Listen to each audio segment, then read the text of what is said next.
Hello Capricorn, Sun, Moon, and Rising. Welcome to February. The magical world of Pisces takes over this month. It's a month for dreaming our wildest dreams, thinking, creating, collaborating, communicating, as we have most of our planets in water and air, Pisces and Aquarius. It's a time for fantasy, magic, receiving messages from our ancestors, downloads from our dream world, through music, having otherworldly experiences and divine inspiration. Past life love can come back into your life. You could have deep compassion and empathy for others with a desire to take action in changing where we see injustice around us. We do have to watch out for a little bit of overindulgence this month because there is so much Neptunian influence. If something comes to you regarding art, creativity, music, film, ways to help people suffering in the world, the oceans, the environment, jot them down, as this is no ordinary month, as the veils are thinning between the worlds and we're getting ready for that next round of eclipse activity, which can be felt weeks in advance, with the lunar eclipse in Virgo on March 13th, and then the solar eclipse portal opening up on March 29th in Aries, which can already start to be felt now. The energy for eclipses starts to happen several weeks before the actual eclipse date in the Virgo, Pisces, Aries, Libra part of your sky. On January 29th, we just had a lovely new moon in Aquarius at 9 degrees, showing new beginnings that will unfold now until the full moon in Aquarius on August 9th. That moon was beautifully aspected with a tight trine from Jupiter and Gemini and conjunct Mercury and Pluto in a wide conjunction, but it can be felt these first few days of February still. And then again, this energy unfolds over the next 6 months. This happened in your second house of income, banking, self-worth, independence, self-made wealth, luxury items, mouth, throat, what you eat, the things and people that you value as immediate family falls here.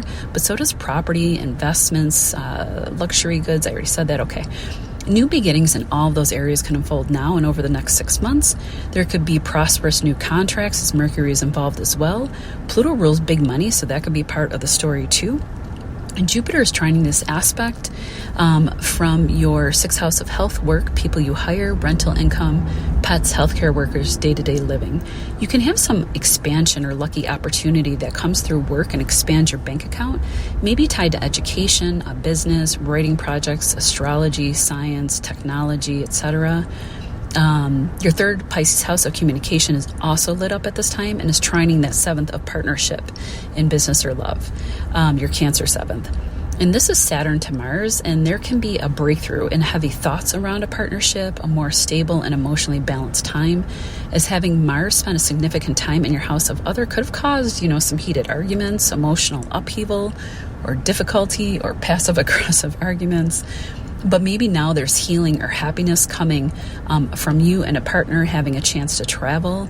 If you can get away somewhere, even like locally, like an Airbnb for a weekend, or someplace that has a spa, hot tub, pool, etc. Because I'm looking at local travel because the third house is involved, and it's Pisces. Pisces rules water, etc. The fifth house, Uranus, is also in a great aspect here.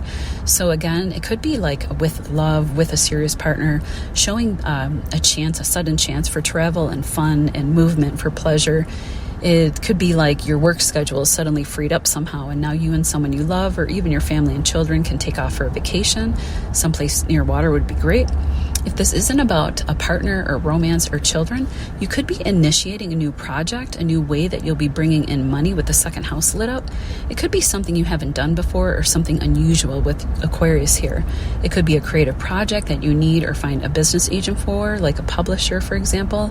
But all in all, it looks like a great start to the month.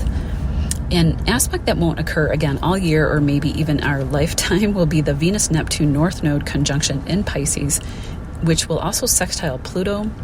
Uranus will make a sextile to this conjunction, and then Mars and Cancer will be in a wide aspect, but it'll be trining this as well. This happens February 1st through the 9th. It can be felt, but it's exact February 1st and the 2nd at 27 and 28 degrees of Pisces. In your third house of community, the third house also covers your childhood, friends, writing, social media, marketing, self-made wealth, and small business, vehicles and local travel, early education, just to name a few. Venus will retrograde in your Aries fourth house starting March 2nd, and we'll go back down to Pisces, and we'll have this conjunction happen again on March 28th, again at an anaretic degree. There are no hard outer planet aspects. Saturn is in a wide 10-degree conjunction, not really giving any problems, and is being well aspected by Mars and Cancer. And the Saturn-Mars trine can be lending power, drive, longevity, stamina, stability to accomplish this third house dream. And maybe that dream's around finding a new neighborhood, maybe one more Neptunian in nature, more spiritual, maybe near water or a lake or like an art community. You could be learning new skills. The third house is a skill building house where we learn new things, and this can make you more marketable and be able to bring in more money for you. There can be positive new beginnings for your siblings, cousins, a new vehicle. You could be starting a new business, or you could be finding love, plain and simple. And this can happen while traveling locally, a new person, and possibly they show up in like a surprising way because we have Uranus involved over in your 5th house. It could be through some Neptunian medium, like you go to a local film premiere or a watch party, or you're part of like a spiritual group and you meet at yoga or through a meditation center.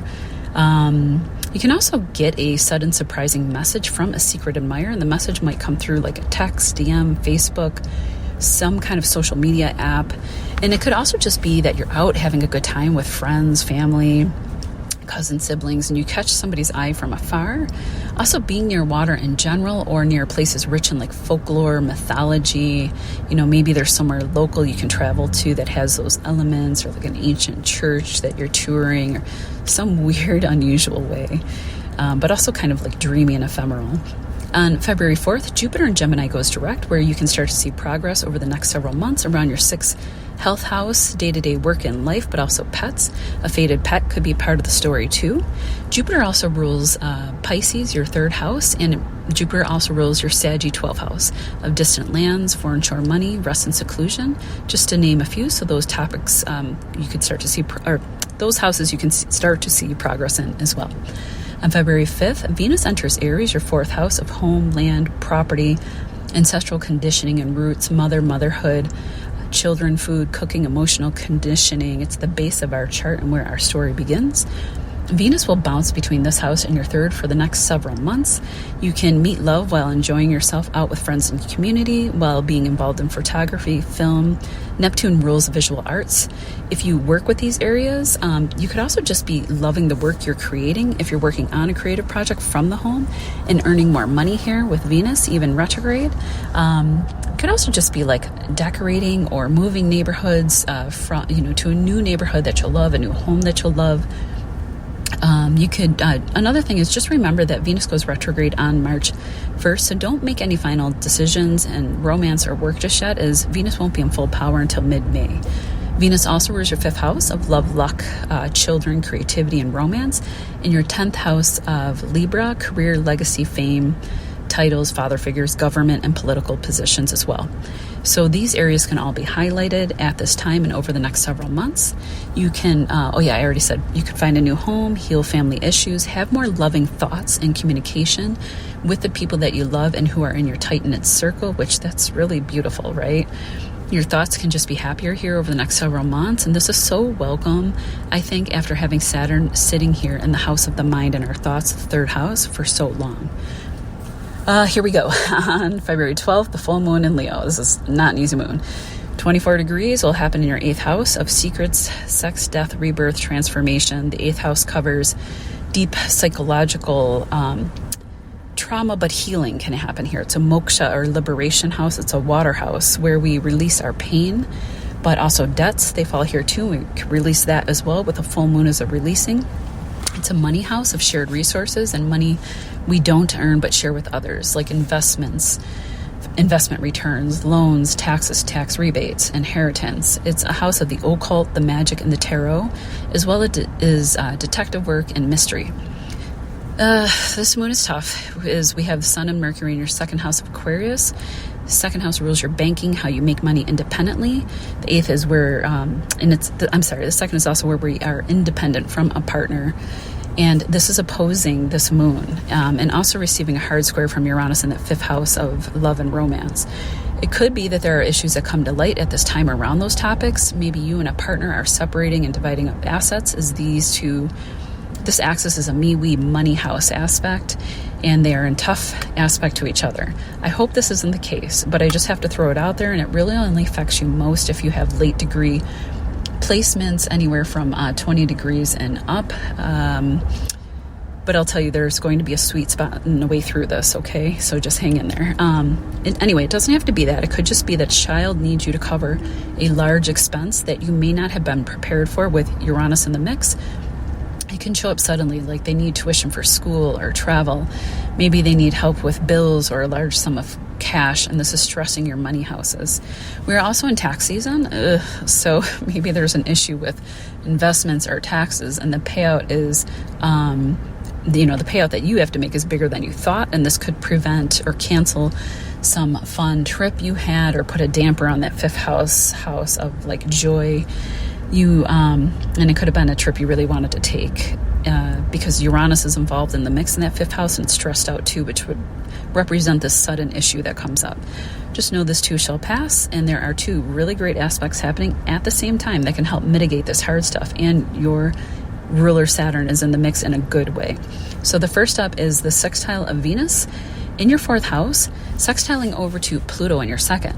So it could be a family member or close female in your life helps you out during this financial crunch. It could also be you and a partner are having a healing experience within the home. It's Venus and Pluto, which could be a bit steamy, in a good way.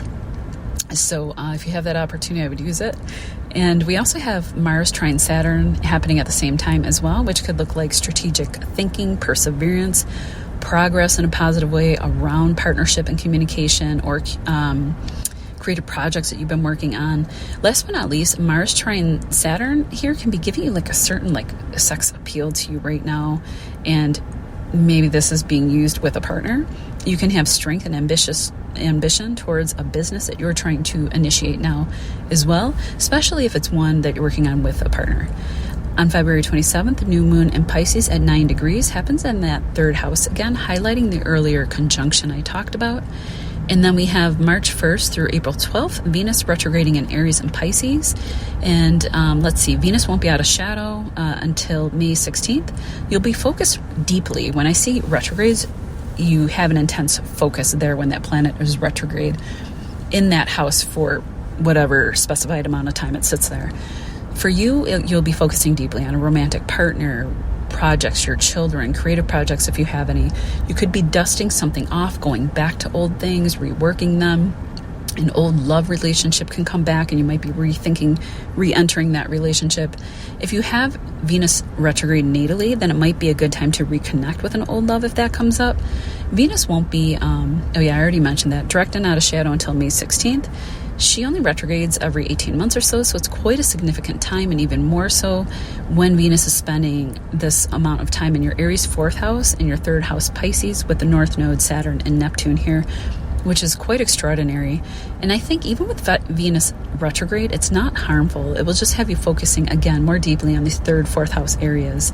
Venus for you also rules your fifth house of love, romance, fun, creativity, and luck, speculative gains, and your 10th Libra house of career, father figures, legacy, title, and fame. So focus could be in these areas as well, Capricorn. Take care, and we'll see you in March.